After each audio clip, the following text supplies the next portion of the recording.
So today we're going to paint this 70-ton Bachmann HO scale locomotive. A buddy sent me this for custom paint. Again, I described in a previous video about the DCC install. I'm still questioning how that's going to work, but he has an expert that's that has done these before, so I'm not going to worry about that. He's got an N-scale decoder lined up, and what he sent me was basically the entire package. The locomotive in the box here, the Spectrum box that it came in retail, probably 25 years old. I'm not sure exactly when Bachmann brought these out. Some Tru-Scale paint, red, white, and black, and then some custom decals. These decals are from Circus City Decals out of Wisconsin, and I believe he had these custom made for the Dakota Southern. This engine will be number 76. You can see here that what the intention is to paint basically the red on the locomotive for in between the stripes, and then we'll mask off the top and paint the black over the top, and then we'll go on to lay the decals on for that black stripe that goes down horizontally in the middle across the cab and the hood. So the first step here is actually to wash the engine. I've already done that. The shell, I did that in warm water and dish soap last night. It's all dried off, and we are going to go out and prime this locomotive shell now, and we'll be back with you in a minute. Thanks. Sorry, a couple more things before we go out to prime the locomotive I thought of here. First of all is the need for paint handles, which I've included in the picture here now. This spring-loaded paint handle, this works well on locomotive and car shells in HO scale. It's adjustable. You see that that nut there. You can bring it in and out. I actually had an extension on it because I was painting on obviously orange hopper cars here a few weeks ago, and it works fine for that. Just a little piece of 1/4-inch plywood I had taped on there. That's why you see orange on one side and plain on the other. And then I've got this probably to put the locomotive cab on, because I'll spray those separately. And then on to unboxing, seeing what we get for detail parts here. I wanted to show you that before we get started. So I'll set the shell aside here, set the chassis aside, and then we'll go down below here and take a look at what's there. So as I mentioned in the previous video, you get the fuel tank, related screws, couplers. Those look like they might be metal couplers there. Those are not your standard Bachmann couplers. They actually look like KD whisker couplers, which seems weird, but maybe this predates Bachmann having that those Accumate. Was it Accumate? Not Accumate. Easy Mate couplers, I believe, is what they call them. They perhaps bought those from somebody or developed them on their own, but these look like KDs here. That's pretty impressive. What we're really looking for is the handrail detail, the bell, and all that kind of thing. The coupler clips, which I noticed there's horn hook couplers in this parts bag. The handrails are black, and doing what we ought to do with painting to match a prototype. I took a look at prototype photos of the DSRC 76, and I see that the handrails on that are black. So what we may do here is just treat these with plastic adhesion promoter, the same thing that auto body outfits use on like your fiberglass parts, and we might end up painting that figure. Well, maybe we'll let the model owner do that. I'm not sure how we're going to do that. And I see there's some lift rings and stuff here too. I'm not sure where those goes. We'll have to investigate that as well.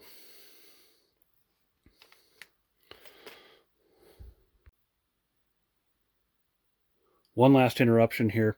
Those are not lift rings in the bag here. I believe these are supports for the coupler cut levers on the pilots, both the front and the back. So that's kind of a new one on me. It looks like the shell has pilot holes drilled out on the front pilot and on the rear for those cut levers. So that'll be interesting to get those put on. I've never done those before. And then you see what looks like might be ditch lights there, but my guess is those are actually push pockets, which were on diesel and steam engines of that early era. They've been outlawed since then, but I'm guessing that's what that's supposed to be, is a push pocket there. Anyway, we'll head out to the area where we're going to prime this engine. So we're here at the my makeshift paint booth out in the garage, and I feel obligated to tell you why we're in my garage instead of at the real paint booth. A few years ago, we moved from one location to the other. In our current house, it doesn't have a facility for a proper paint booth with the air exiting to the outside. Basically, my shop is located inside of a concrete box now, and there's really not a way to move air to establish it like a dryer vent like we did at the other house. So anytime I paint with solvent-based paints, and you should follow this as well, we're either going to paint inside of a booth that's vented outside, or we're going to do it in a very well ventilated area, because these solvents will do harm to your nervous system and the environment if you're not careful. So this garage is a big place, and we're going to paint and then get out very quickly. So with that, we'll get started.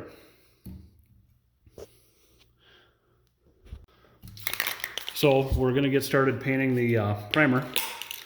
This is just your standard Walmart special Rust-Oleum primer gray.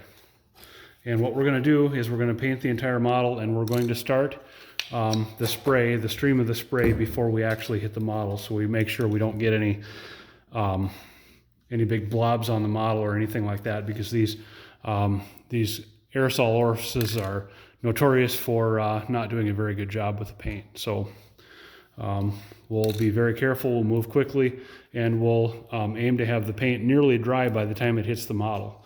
So we'll go ahead and get started here. It looks like it's, as usual, covering very well.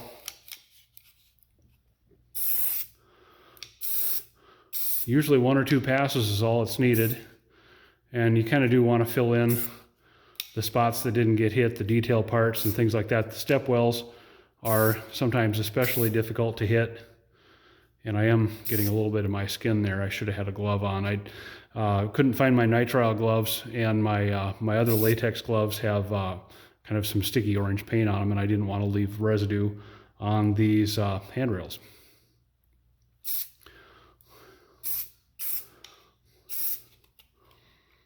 So again, the object is to move quickly.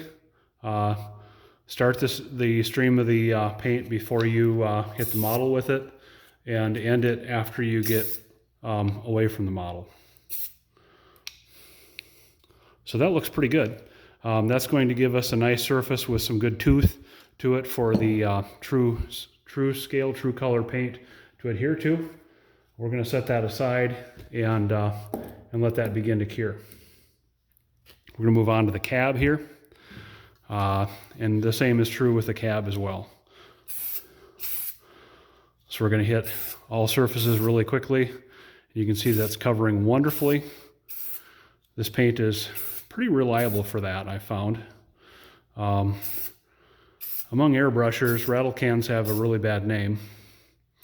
But I've had good luck with this stuff. Again, Rust-Oleum flat gray primer.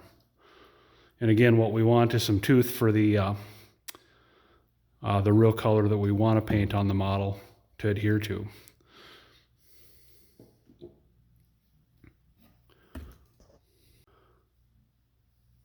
So I have here, this is an auto body supply house purchase.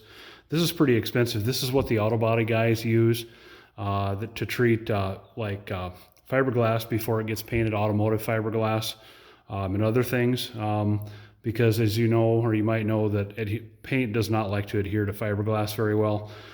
This is what they call like a plastic adhesion promoter, and I think this can is pretty expensive, but this is what I've been using on handrails with some success, and paint just regular acrylic or whatever hobby paint you've got over the top of this. So your handrail colors don't flake off immediately.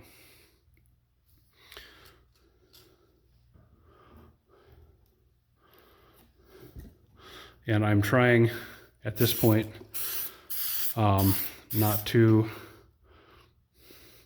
just put a light coat on here.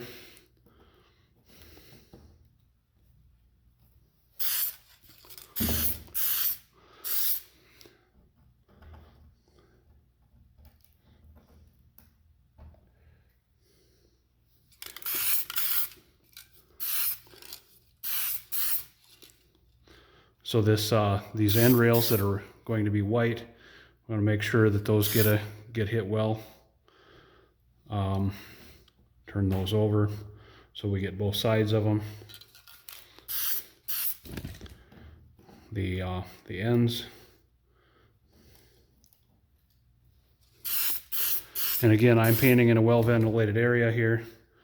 You should too when you use solvent-based paints, as we are here. And that looks like that's about it. We may have to hit that one rail that I got with a little bit of primer with some black here later on in the process, but that'll be a ways from now. We'll see in the next step. So here we are back in the garage with the 70-tonner Bachmann switcher locomotive. We've got the Tru-Scale paint, SP Scarlet Red. We're going to put that in the airbrush and we're going to paint it red. Stop video. Stop recording. Stop recording. So we're going to pour a little bit of the paint in the siphon cup. We don't need very much here because don't have very much surface to cover. We're going to be careful not to spill any as we put that top back on, and not spill any of the siphon cup either. I'm going to put that there and avoid having it tip over. My gloves are sticky from, like I said, that rattle can orange paint that I painted with it last time, and I can't find my other nitrile gloves. I've got my airbrush. This is a Paasche 2-stage airbrush. This is what I've been painting with basically ever since I started painting. I've got it hooked up to my garage air compressor, and I'm not getting any air here for some reason. I'll have to investigate what's going on.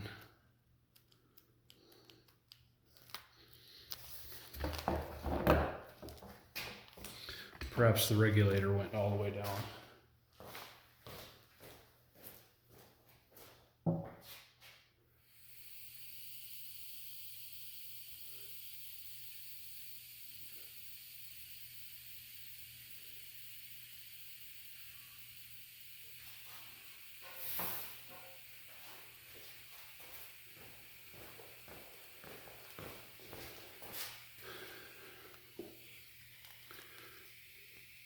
Tru-Color Paints recommends between 28 and I think 40 pounds of pressure, PSI. And I noticed that the tool pressure on this is the first time I've used this compressor for out in the garage for paint work, but we'll get it done. And now I need to figure out how to reattach that bad boy.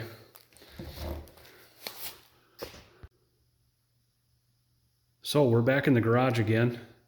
I've got my compressor hooked up. I'm using my garage compressor, and this is the first time that I've used it with my Paasche VL 2-stage airbrush. I've used this airbrush since I started airbrushing. It's been served the purpose very well. Could use a cleanup right now, and we probably will now that we've got the S-tone out. The locomotive shell, you'll remember that we primered it. The primer is no longer tacky on here. We're going to paint the hood red, and then we've got decals for the black stripe, and then we'll mask off for the white separator stripe and the black for the top. We'll use a white separator stripe out of the decal set, and same with the cab here. We'll paint that mostly red. None of the rest of the engine needs to be red, so we'll just aim primarily for the hood and the cab, save for the maybe top 10% or so of the cab. We won't try and get paint on it, but we won't necessarily try to avoid it either because it's going to be masked off in black. The general rule is you want to paint your lighter color before your darker, so we're painting red first. We're using Tru-Scale paint, number, what is it, 066 SP Scarlet Red for this job. This is what what my buddy wanted us to use, so this is what we'll be doing this time. Well, let's get started. So I'm going to hook the siphon cup up to the airbrush. I've got approximately 32 pounds on. We're going to try and see how it looks here. We have the paint in the siphon cup, and we have what that was.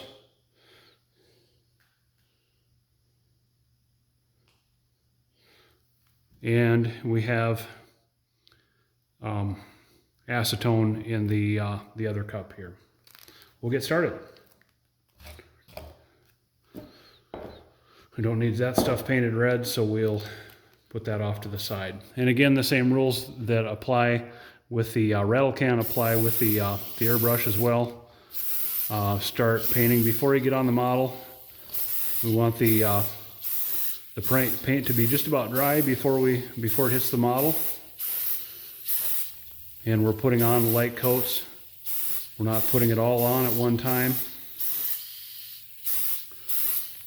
There's no points for second or first place here. This is not a race. And we want the paint on all the surfaces too. You don't want, if the rest of the body's supposed to be red, you don't want that armrest to be a shade darker. You want it to be all the same shade of red. And again, we are looking for even coverage. And you see me changing the angle at which the paint hits the model. That's where we want to be. So that promotes that even coverage. And I think I'll stop here and go on to the long hood and paint that. Again, I don't know how it looks to you, but this on the camera here or on my viewfinder, this looks really really blue. It's not blue at all, it's gray. But I think this fluorescent light, actually it's LED lighting directly overhead here, that's changing the color of what it looks like on the shell here. Again, this is the SP Scarlet Red that we're painting. It looks excellent with that particular shade of gray primer. Looks like a real SP locomotive. Of course, the Dakota Southern does roster former SP engines. That I know of, they weren't painted ever SP while they were on the Dakota Southern. Or at least not for very long anyway. And they certainly did not retain their bloody noses.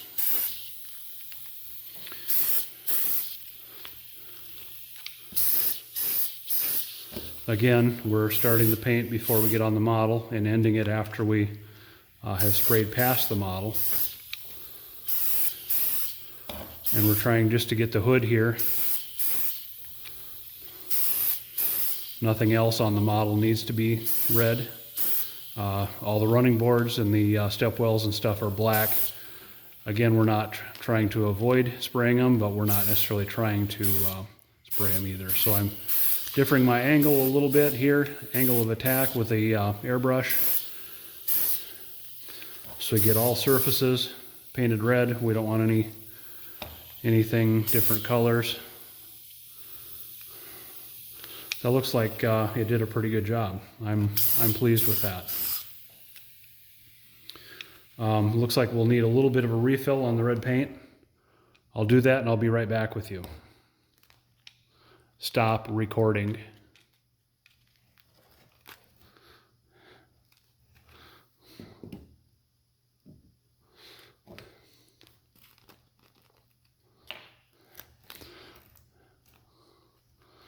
So I'm just going to refill into the siphon cup, just a tiny little bit of red.